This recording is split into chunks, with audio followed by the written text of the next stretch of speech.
This is CBC Here and Now. With these people in the show, and they don't understand how to clean themselves, but they don't understand how to ask for help. He once spoke out about conditions inside Her Majesty's Penitentiary. Now, Calvin Kenny has been killed in prison in New Brunswick. The police are investigating it as a murder. 9 dogs were rescued yesterday from a home in Pooch Cove. You'll meet some of them coming up. It's time to really bundle up on the West Coast. We're getting freezing temperatures tonight and tomorrow. People are going to want to stay warm, but please do it safely. Extra blankets is probably the answer. I'll ask the experts what you can do to stay warm and safe. Good evening and welcome to Here and Now. I'm Carolyn Stokes. And I'm Anthony Germain. Tonight, police are investigating a homicide at a federal corrections facility in New Brunswick. This after Calvin Kenny, a man from the Southern Shore, was found badly injured in his cell yesterday. And I've messed up big time. I got my life messed up beyond recognition. You know, I got to fix it, but I got to do the time that's handed to me, and that's it. The 27-year-old from Fermuse was taken to the prison infirmary on Monday morning, where he was pronounced dead.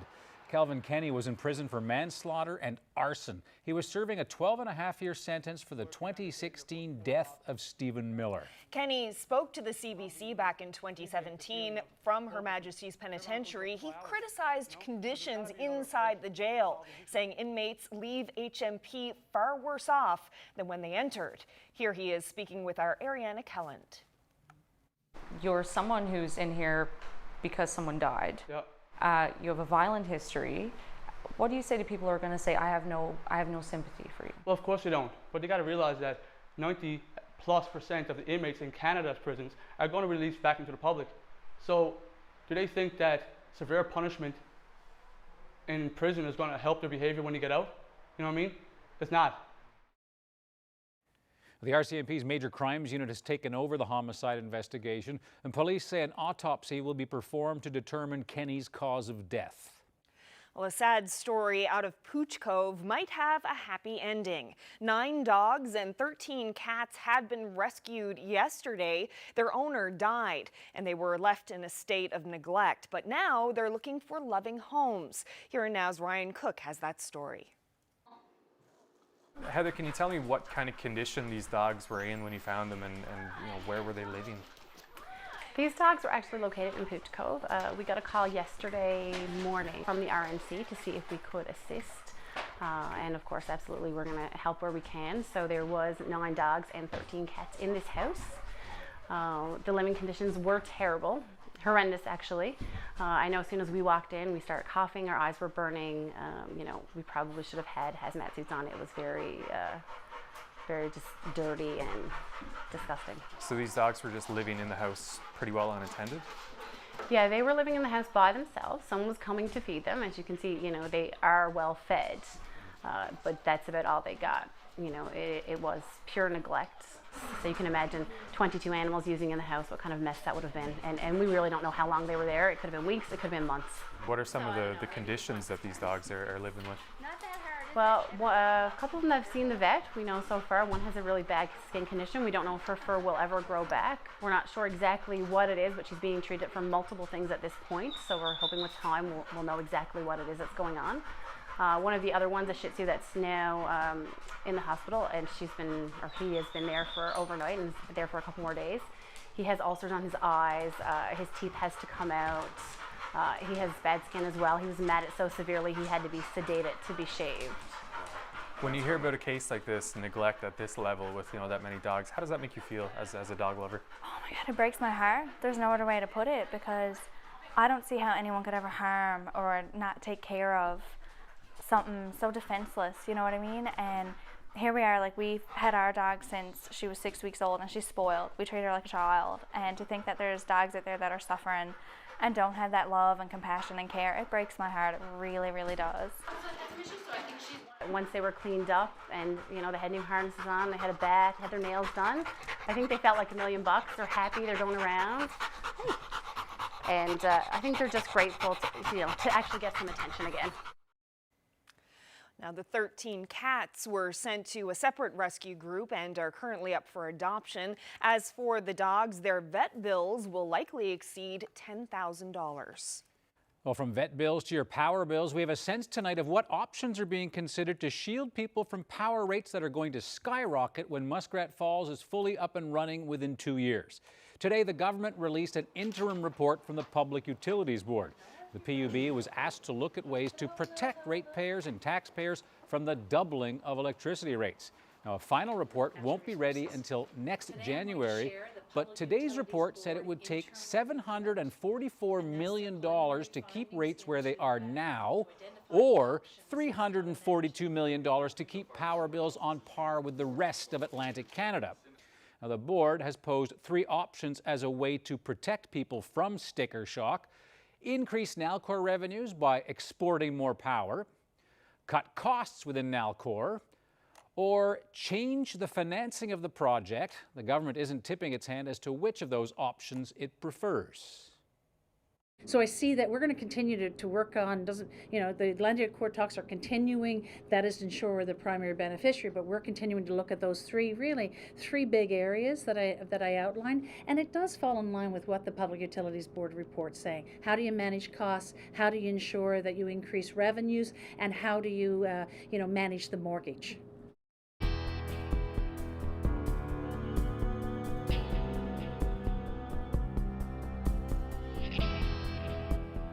Former Nalcor CEO Ed Martin is listening intently to the information being put forward at the Muskrat Falls inquiry. That information raises questions about decisions he and Nalcor's management made at the time the project was being constructed. Here Now's Jacob Barker reports from Happy Valley Goose Bay. Well, much of the information given at the beginning of today's session was redacted. That was done in agreement with the commissioner on numbers that Nalcor deem commercially sensitive because they have to do with ongoing contracts. Former Nalcor CEO Ed Martin was on hand, as he has been often since the beginning of the inquiry. Today, he defended decisions made to continue on with the project despite knowing about the escalating costs of signing on to the federal loan guarantee, which was issued in November of 2013 and was a point of no return. And I fundamentally, feel it's incorrect to go out with new, much larger numbers or any schedule impact while you're bidding and negotiating with bidders and getting that out of the way. I just fundamentally think that's an incorrect way to proceed, and I wouldn't do it. Martin says he was letting the public know as early as 2014 that there would be delays in the schedule and the project, and that there would be extra costs. At the time, he says full transparency would have put him at a disadvantage in negotiations he was holding with the project's main contractor, Astaldi.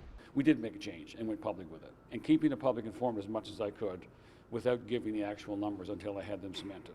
A review looking at risk mentioned in the audit pointed out issues that Astaldi had experienced on site: longer than expected times needed to pour concrete, crews were inactive at times, managers weren't present on site, there was visible debris creating unnecessary hazard, and their storage areas were disorganized, which impacted productivity. But in 2016, at the time of the review, that had changed. Martin backs that up, saying things turned around from 2014 into 2015 and production went up. The recovery had happened and it had occurred. And then going forward from there, you had to make a decision: do you keep them or do you change them out? And I think at that point, you have to look at the good of the project. You have a performing contractor at that point in 2015.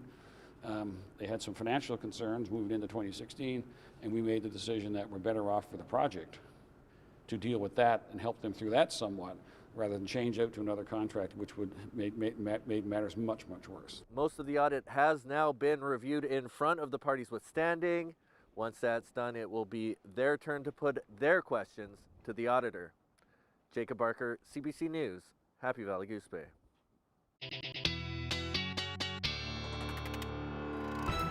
Well, you can't see it on the satellite and radar, but there are a number of squalls happening along the west coast, which will generally continue on and off over the next couple of days.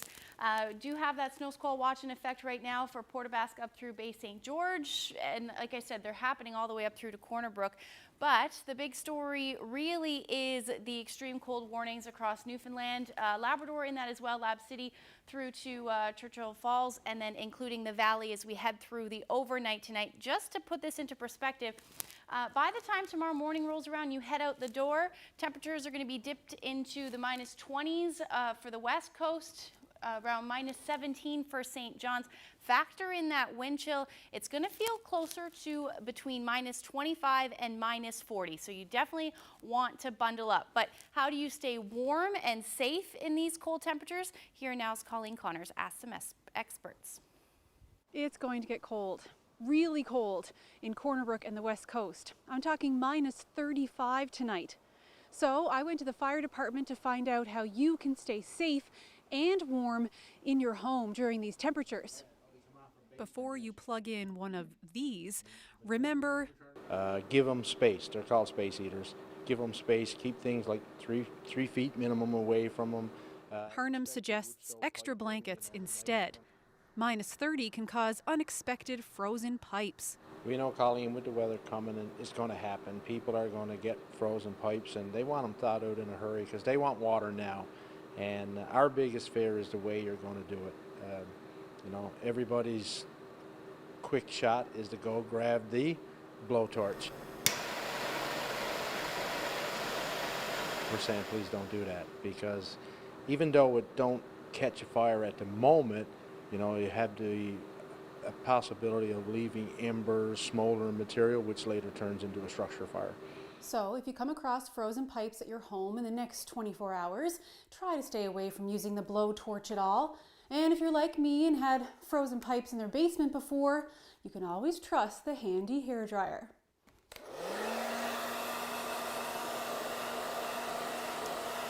Those are some ways to stay safe and dry and warm at home. But what about all those people who have to work outside in these frigid temperatures? Well, that's where Michelle at Phone Tech comes into play. They should dress in layers. So the more clothes they have on, if they find it too warm, they can take it off. But the more layers they have on, the warmer they'll be. Phone Tech technicians install alarm systems and satellites outside.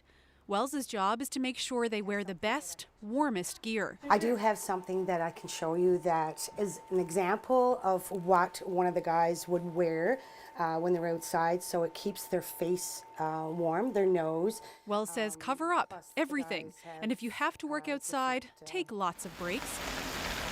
The best way to beat the freeze? Dress in layers, cover your face, and stay inside if possible. Colleen Connors, CBC News, Corner Brook. Well, a 35-year-old man was killed in a single vehicle crash on the Burin Peninsula last night.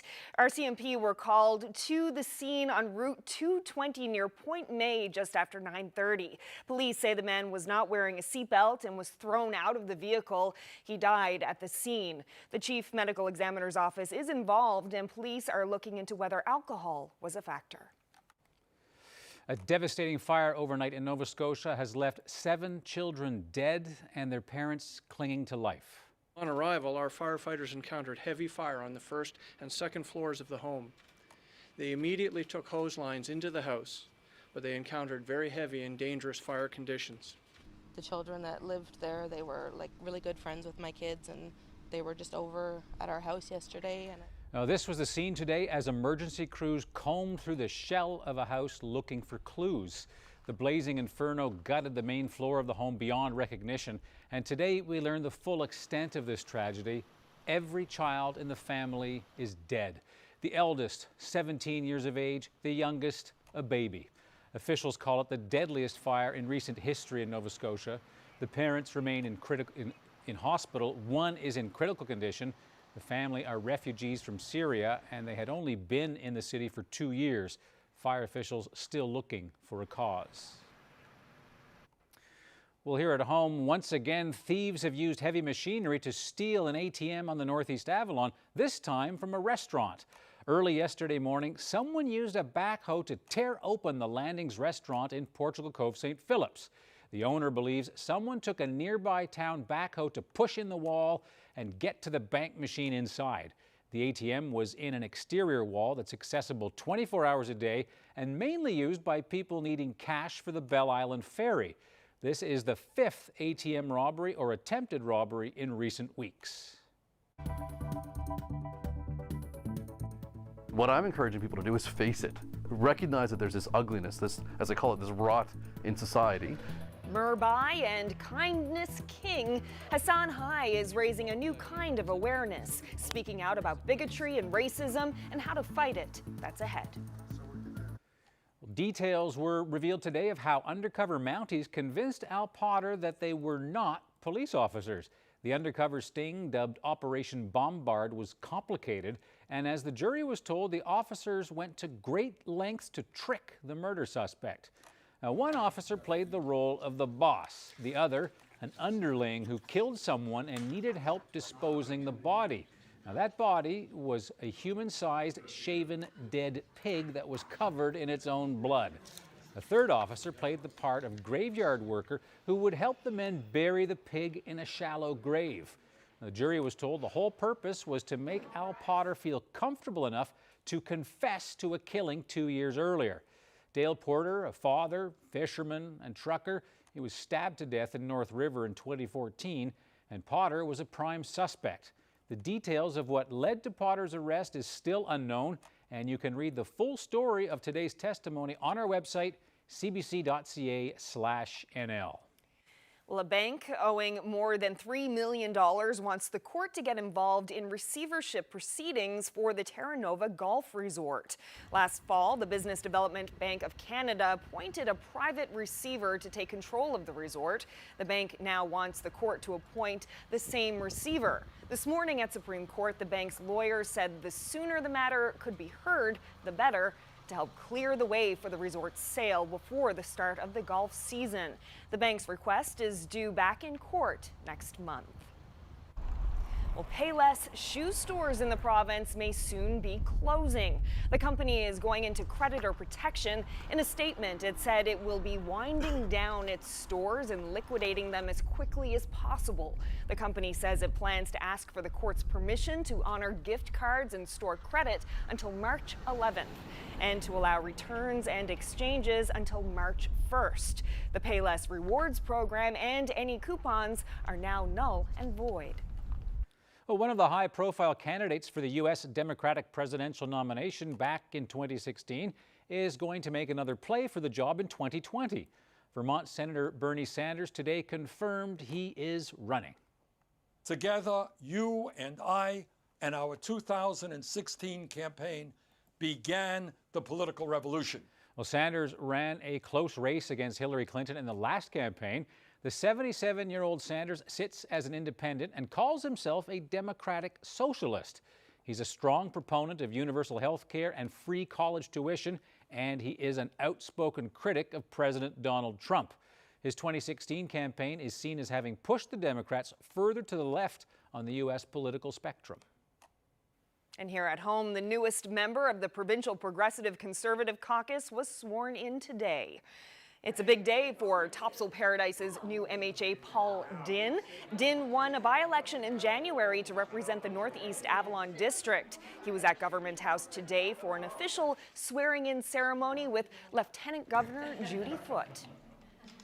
Well, you know, listening to the talk out there, there is a possibility. There's no doubt about it. And, you know, our leader and our team are putting together you know, nominations and that for the various districts, and there's some good people coming forward.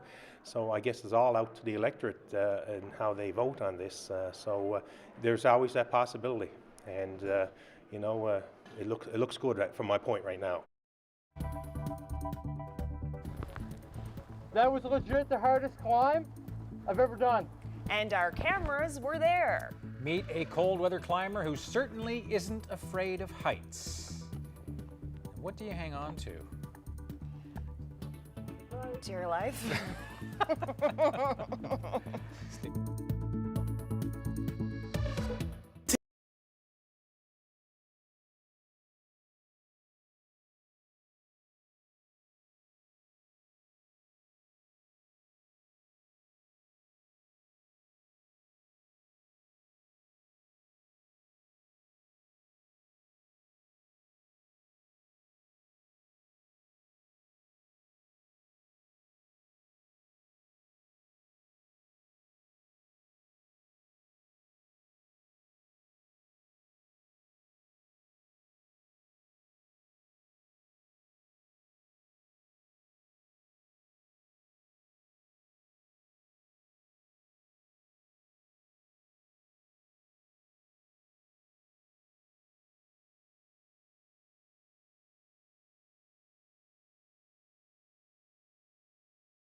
Welcome back. So I guess I'm not taking the bike to work tomorrow. Oh, absolutely not. Right.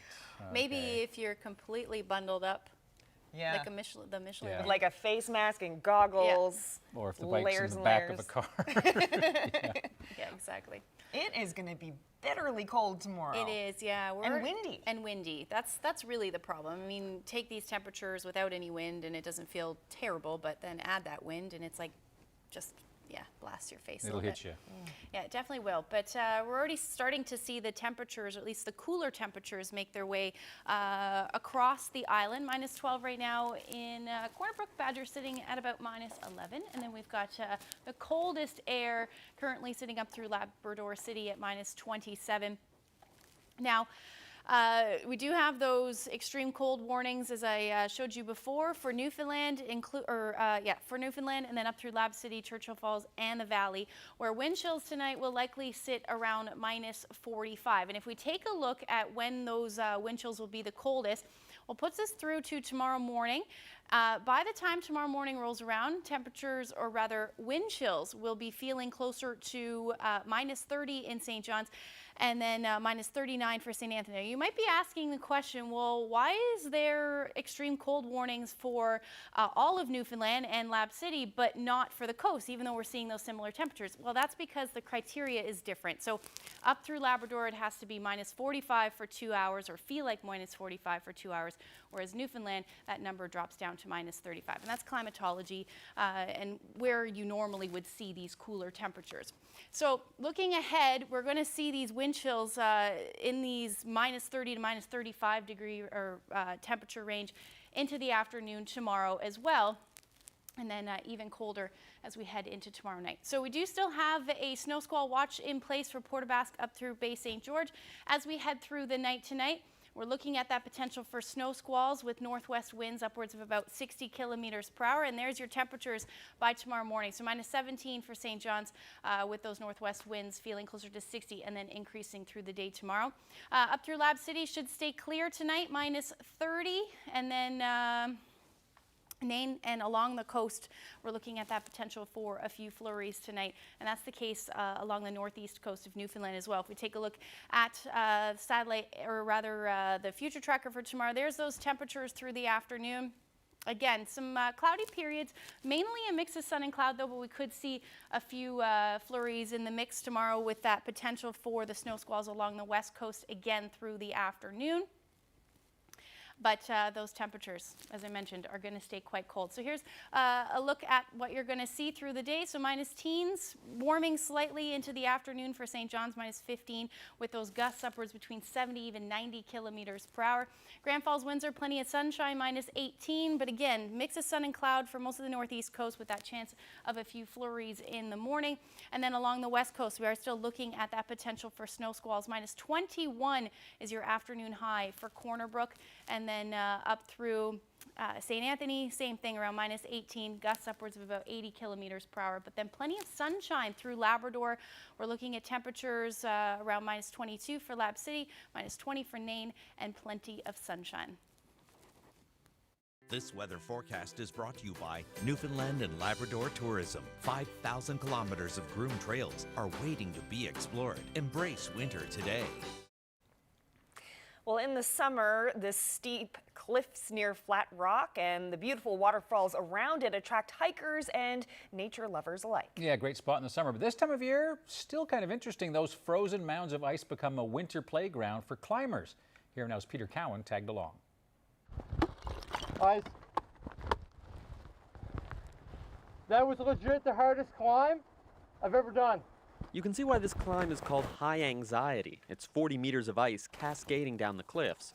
To add to the challenge, once you drop in, there's no chance to hike your way out. You're committed to climbing it. And today, it's particularly challenging. Usually forms up like big mushrooms almost. So you climb vertical to a landing, vertical to a landing. But this time it was more overhanging. The icicles haven't formed the whole way down. So it's a little challenging. Nice. Those overhangs are hard to overcome. Unlike rock climbing, the ice is always changing, and the warm weather on the weekend melted it, and now it's freezing in different forms. Ice can break and fall, but as a climber, you don't want to. Oh, guaranteed for ice climbing, you're going to break stuff off. You're going to see it falling off while I climb. That's what the rope and harness is for. If you fall, it's no big deal. The rope catches you. It's pretty safe. Terry Day is introducing more and more people to the sport, showing them how safe and fun it is. Obviously, more people get into rock climbing. Those same people hang out with ice climbers, and then you bring new people out every year. I'm after bringing out a few people this year, and now they want to buy gear and they want to get into it.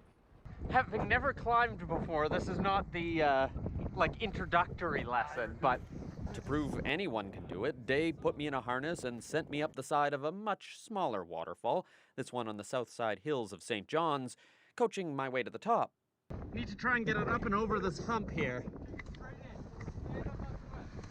And the even better part, I made it back down in one piece. Peter Cowan, CBC News, St. John's. You gotta hand it to Peter. He's game for just about anything. Yeah, absolutely. He has a thing for helmets. Have you noticed? He likes being in a helmet. Would you try that? Oh, no. I mean, I think I might be able to handle the one that Peter did, but oh my goodness, climbing all up that ice wall. I wouldn't. I don't have a fear of heights, but I have a pathological fear of ice. So that would rule me out. And falling, probably. Yeah, absolutely. A little harder.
Returning now to Halifax, where a devastating overnight house fire has left 7 children dead and their parents clinging to life. The CBC's Jack Julian has more on this tragic story. The flames were immediate and intense. Neighbor Danielle Burt was awoken by what sounded to her like an explosion. I heard a huge bang and I was laying in bed with my daughter, and followed by a woman screaming. So I jumped up out of bed and looked out the back window, and all I could see was flames shooting out from the back door going onto their deck. Firefighters arrived to find the home on Quartz Drive engulfed. Upon arrival, our firefighters encountered heavy fire on the first and second floors of the home. They immediately took hose lines into the house, but they encountered very heavy and dangerous fire conditions. The parents were able to escape the fire, with the father suffering life-threatening injuries. Neighbors say the 7 children who died were between the ages of 3 months and 17 years old. It happened all so fast, and the house went up really quickly. Fire officials won't comment on any aspect of the fire investigation, saying it's just too early to speculate about what caused it or why the home burned so fast. Permits show the home was built 5 or 6 years ago. I can't speak about this fire. Certainly I can say that new homes are built with lightweight construction, and once fire barriers are penetrated, rapid fire spread is possible in newer construction. Meanwhile, a community of neighbors and of first responders are suffering the aftermath. Just devastated, and I can't even fathom it. It's like I said, something out of a horror movie that you just never wish on anybody. The loss of life is very, very hard. I can tell you that all our firefighters have been debriefed by our critical incident stress management team, and we're going to make sure that we support our team all through this journey. Jack Julian, CBC News, Halifax. I think they left Syria. In other news, you probably know Hassan High as one of the province's famous Murbais. The group does a lot of community work, and they recently presented a check, for instance, for more than $200,000 to Violence Prevention Newfoundland and Labrador. We did stories over the winter, how they were helping to shovel people who had no help getting out of the snow. But today, High is talking about racism and what needs to be done to fight it. This after receiving a nasty comment recently on Facebook comparing him to a terrorist. Here he is speaking with Here and Now's Mark Quinn. I posted it because so many people respond to these things, these incidents like this, by saying, like that's an isolated incident and, let's rise above it, let's ignore it. And what I'm encouraging people to do is face it. Recognize that there's this ugliness, this, as I call it, this rot in society. So what do you hope people will do when they see these incidents now? I'm hoping that people will call it out wherever they see it. Now, whether it's online, it probably happens more often just amongst friends and coworkers, in public. As you're seeing, someone say something, post something, call them out, challenge them on that. The moderate, silent majority needs to use their voice and step up and support, marginalized people, Indigenous folks, women, LGBTQ+, people of color, people of different religions and ethnicities. We certainly have been talking about this for a long time, but our voices aren't heard. Some of us have platforms on social media, in media, most don't. And those who aren't impacted by it also have the greatest power to actually affect change by influencing their circles around them. Hey, you've been very public, with the Murbais, and you've been out there. And does this discourage you from doing that stuff when you get these horrible comments? Again, these comments predate any kind of community work I've ever done. I was called horrible names before I was doing anything good in the community. So not that it's funny, but no, it's no discouragement because I know the reasons that I do things, and I know this is just part of my life, and I wish it was different. But I know that I have an ability, I have a bit of a platform, and I can reach people. So I won't be silent, and I'll reach out. And I'm not claiming victimhood. Yes, I'm being victimized when these things happen, but I have the means, I have the network that I can reach other people and say, hey, you know what? This happens all the time. It's awful. It shouldn't be happening. And I can try to bring people into the conversation.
Welcome back. As we reported earlier on Here and Now, to keep electricity rates where they are today or close to the Atlantic Canada average is going to cost somewhere between $340 to $745 million a year.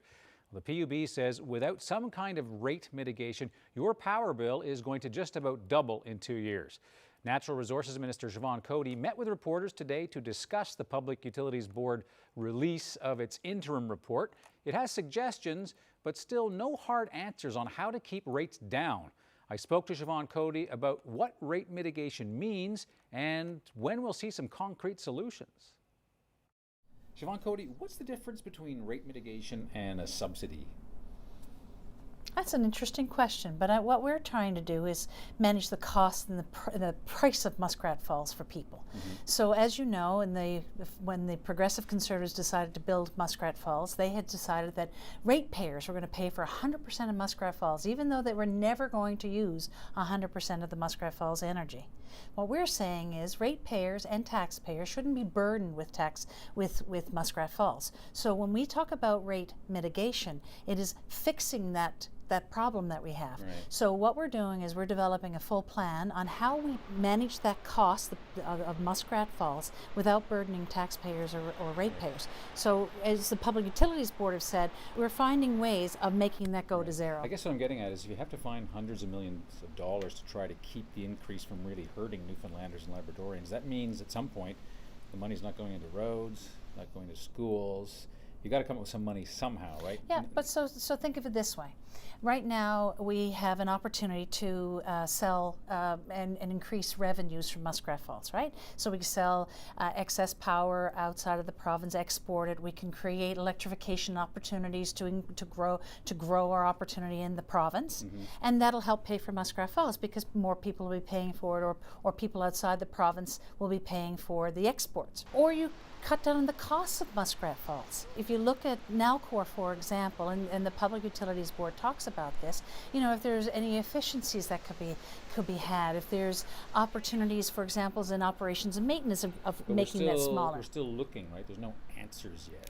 There's no answers yet, but you got to remember it's 2021. As I've said earlier, we are in the midst of developing all the options that we have, and it's either, you know, growing our revenue, in making sure that we're, you know, cutting any costs that we can, or managing the mortgage. So those three things are the big areas that we're looking at. This report today suggests that export markets might be a potential, but you've seen this U.S. president. He's basically told people, go frack your brains out. There's the markets in New England seem elusive. I mean, who's going to buy our power? I mean, that seems like a big, hey, there's these markets out there, but I don't think anybody sees those markets. Well, I do. Okay. And I think there are lots of others that do. Consider what the Atlantic premiers have been doing and looking at the Atlantic region alone. We know that New Brunswick, for example, uses coal, so does Nova Scotia. So wouldn't it be better if they used renewable energy? And how do we get that renewable energy to them? They're having those conversations. How do we export firm power versus what we're selling now, which is spot market, so that we increase our opportunity for better sales? And that's the kinds of things that we're talking about. Last question for you. Obviously an election is coming.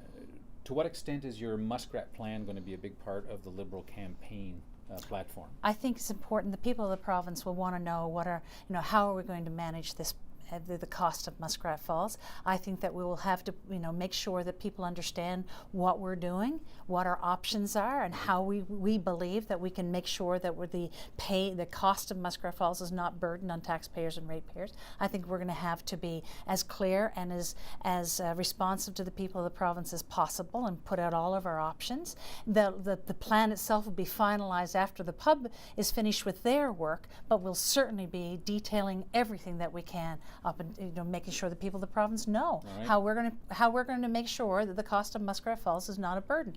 And I'm going to say this. Yeah. Why didn't the Progressive Conservatives, when they started this project, do that to begin with? That's what should have been done. They don't have a plan. They didn't have a plan then, and we haven't seen one yet. All right. I can certainly see it coming out in the campaign. Siobhan Coady, thank nice you very much. seeing you. Thank you very much. Well, now to some national news. A day after the bombshell resignation of the Prime Minister's closest advisor, the SNC-Lavalin controversy continues to rage in Ottawa. The NDP and Conservatives have now come together to demand a public inquiry. Corrosive nature of this scandal is eating away right into the office of the Prime Minister, and the Prime Minister must come clean with Canadians today. With high-profile resignations, with anonymously sourced smear campaigns, and with coordinated cover-up maneuvering, suggests this is not an ordinary political scandal. Something more sinister is at play here. To press Justin Trudeau to waive solicitor-client privilege in the case. Now, that would allow the former Attorney General Jody Wilson-Raybould to answer questions about the controversy in public. Here's the Prime Minister's response. The matter of solicitor-client privilege, the member opposite must know that there are real dangers of unintended consequences, particularly on the two court cases currently wending their way through the courts. That is why I have asked our Attorney General to give me advice on the very important matter. Order. The Honourable Leader of the Opposition. I think the unintended consequences he's worried about is losing more key staff in the Prime Minister's office as the truth comes out on this. Trudeau says Jody Wilson-Raybould asked to meet with the Liberal cabinet this morning. Their discussions were private. She spoke briefly with reporters as she emerged from the gathering, but would not give any new details about the affair. Still working with my lawyer. Were you in the cabinet by the Prime Minister's office? Were you pressured by the Prime Minister's office? Still working with my lawyer. And when asked if she remains a member of the Liberal caucus, Wilson-Raybould said she is still a Liberal MP.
This weather update is brought to you by Beltone, helping the world hear better.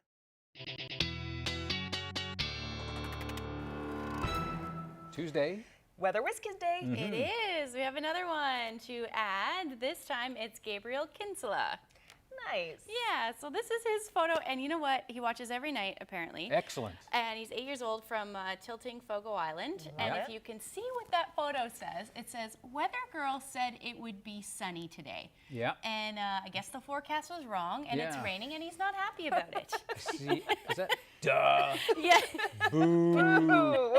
And what's that vehicle coming to get? I don't know. Looks like a police car. Could be a police car. I have no idea. Has a siren He's on calling it. me out on the forecast, eh? There he is there. Great job, Gabriel. Yes, thank you so much for sending me that drawing. And we want to see your drawing, so send them to nlphotos@cbc.ca. I'll send you a postcard in the mail. And yeah. Yeah. That was a good one. That was a good one. Yeah. Not bad at I was all. happy with that for sure. A lot of people are going to be saying boo about the weather forecast for tomorrow and those wind chills. Yeah.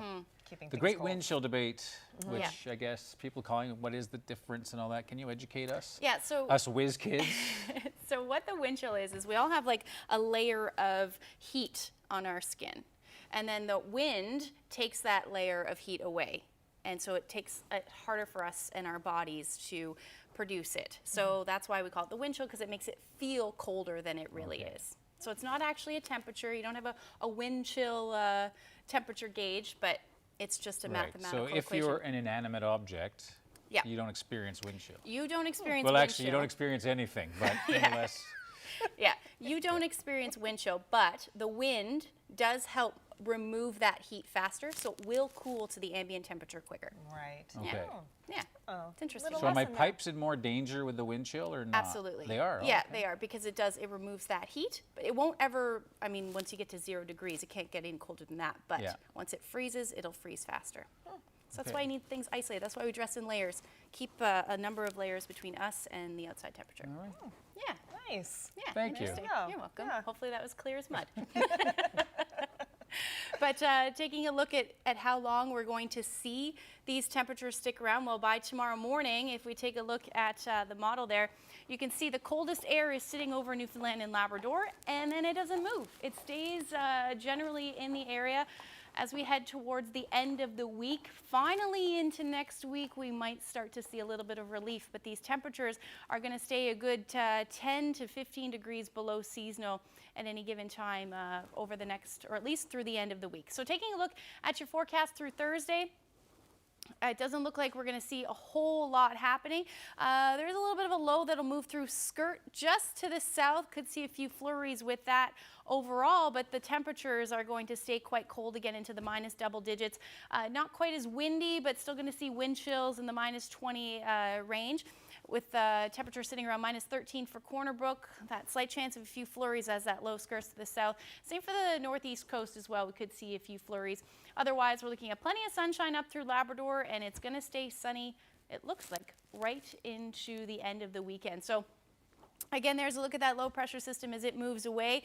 Maybe some lingering flurries in behind that in that onshore flow, which we will continue to see thanks to that northwesterly flow. And then through the day on Saturday afternoon, again, slight chance northeast coast as well, as we get a little bit of a low that skirts just past, just offshore there. And then continuing through the day on Sunday, things will clear out again. So definitely good news as far as weather goes over the next couple of days if you can deal with these cool temperatures. So here's a look at the forecast over the next 5 days. Northwest winds again tomorrow, making it feel closer to minus 29 with that wind chill dipping down to minus 15 as your afternoon high. By the time Friday rolls around, your weekend looks gorgeous with those cool temperatures, though, sitting around minus 11 on Saturday, and then Sunday around minus 7. Into central Newfoundland, plenty of sunshine it should be right through Saturday. Slight chance of a few flurries late day on Sunday. And then your temperature again sitting warming, like not staying quite as cold as tomorrow, but going to see the temperature definitely below seasonal, good 10 degrees. And then for western Newfoundland, squalls possible tomorrow, potentially even into Thursday. And then Friday sunshine with Saturday and Sunday looking at that slight chance of a few flurries. And then for eastern Labrador, nothing but sunshine, it looks like, right through the week. Wind chills feeling closer to minus 32 tomorrow, but then staying in the minus teen range right through Sunday. And then same thing for western Labrador. A little warmer though, minus 22. Sunday is when that next chance of flurries will move in for you. I'll have your weather photo though when I come back. Carolyn? Thanks, Ashley. A measles outbreak in British Columbia is affecting more than just the children who already have the disease. A little boy who should be celebrating his first birthday today is instead in quarantine. Tina Lovegreen reports. This is the only way we can introduce you to 11-month-old Max. He's in quarantine. Doctors have told his parents to keep him inside for over a week. We're scared, we're infuriated, we're just kind of holding on. Max's parents took him to BC Children's Hospital on February 1st for a routine visit. And on Friday, they got a call saying that he was exposed to the measles while he was there. And needless to say, I was totally shocked. That's especially dangerous for Max because he was born premature and is considered high risk. He could possibly get such a bad brain inflammation that it could cause deafness, it can cause permanent brain damage, or death. Ready for this one? Max is too young to get the MMR vaccine. You have to be at least 12 months old to get your first dose. You say, Mama? His mother had booked his appointment for this week. We are so angry at this situation. BC is in the middle of a measles outbreak. 8 new cases were confirmed on Friday after a Vancouver family traveled to Vietnam and brought back the infectious disease. In an exclusive CBC interview, the father explained how his 3 children had not been vaccinated, fearing autism. That's already been debunked. So there is scientific evidence that our vaccinations do work. The World Health Organization says it's because of anti-vaxxers that the disease has made a resurgence in recent years. That puts those who can't get vaccinated because of their age or health in danger. Require everyone to get vaccinated. I don't understand what the choice is. Hello. As for Max's birthday party, it will have to wait until Saturday. That's when the family will know if he's in the clear. Then they can celebrate. Tina Lovegreen, CBC News, Burnaby. Netflix today announced a boost in its Canadian production. Now, the streaming service already finances programs here, such as Anne with an E, as well as Alias Grace, and it now plans to hire 1,800 more people to work. Most of those jobs will be in Toronto. Netflix has studio space in Vancouver and occasionally arranges for it in other provinces. Now, Netflix has come under criticism in the past, including from the CBC, for not spending enough money on Canadian productions. In 2017, Netflix committed to spending $500 million in this country. Well, there's your weather photo for the day today. A beautiful day to skate, it looks like. Is that ever nice? Oh, yeah. Sun coming through the clouds. Any idea where that is? Nope. Nice All right. A pond somewhere. Good guess. Take a guess, and I'll tell you where that photo is taken when we come back.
Well, a town in northeastern Quebec may have just created a new winter sport.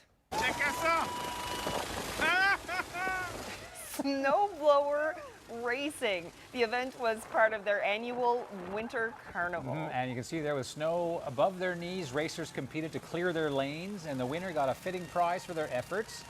You get a heat pump. That's a good prize. Maybe not as good as a snowblower. That's a lot of work. My question is, though, are they all the same snowblowers? I see some different models there. Okay, well. Yeah, they look different. I guess you know which one's best. Some company's going to go and use that as an advertising shtick. That's so funny. That's a lot of snow. It's a lot of work, too. Oh, parts of Quebec have been blasted with snow this winter, too. Yeah. Well, we'll look at a place that doesn't have any snow right now. Ice. Yeah, lots of ice. There's your weather That is photo such a for nice the day. Yeah, it is a gorgeous shot. That's exactly, I love skating. I haven't got out at all this year. Have you been to the Loop yet? No, not yet. I know I Oh, need you have to go to the Loop. They're in the ocean. It is, yeah, Trinity Bay. Wow, must have frozen up pretty good. Well, this is Harbor, New Harbor, so Okay. braving the cold in New Harbor. Yeah, if there's a little inlet there, it can freeze. Yeah, Laura sent us that beautiful photo. Thank you so much for sending that in. If you have any weather photos that you'd like to share with us, send them to nlphotos@cbc.ca. They're even skating in unison. Nice. Lovely. Tomorrow's Wednesday already? Yes, hump day. It is. See you then. Good night, everyone. Good night.